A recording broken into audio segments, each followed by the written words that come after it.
Урматтуу төрага, урматтуу депутаттар, Турцияда бир сөз бар да, оттон көйнөк кийгендер деген.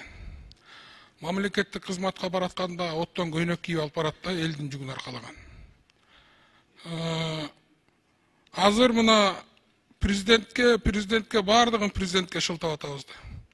Президентке жардам берген сот системасы, прокуратура системасы, жогорку кеңеш баарыбыз жардам беришибиз керек да. Мына көчөтөн бери ак өргөдө үчтө бир 7 кишини сыздатып, боздотуп, мурунку ошоякта жер мафиясына аралашкандардын айынан жерин түрттүргөн атабыз да.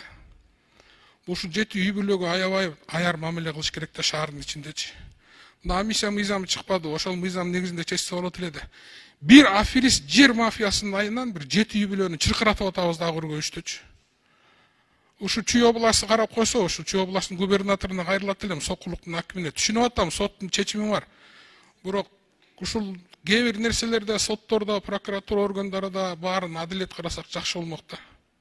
Ошон үчүн айтып атканым ошол, оттон көйнөк кийгендер деп. Ар бир чыркыраган жаран үчүн эртең жооп беребиз, Кудай алдында да, мыйзам алдында да. Эми бир жер мафиясы, бир аферисттердин айынан элди чыркыратып атабыз да. Эми муну өкмөттүн күнөөсү деп айта албайм, бул өкмөттүн күнөөсү бар депчи. Ошондуктан мен сиздерден суранат элем, прокурор бир реакция кылып койсо, соттун чечими бар деп сот исполнительдери бетке такап атат, бирок адам тагдырын карашыбыз керекпи деп калдым да. Шаардын ичинде өзгөчө жер канча адамдарга неме ошол эми жети байкуш бирөө аркылуу сатып алып туруп, урматтуу төрага. Ушуна бир жакшы карап, органдар бир карап коесуздарбы өтүнүч. Рахмат. Кечирип коюңуздар. Рахмат.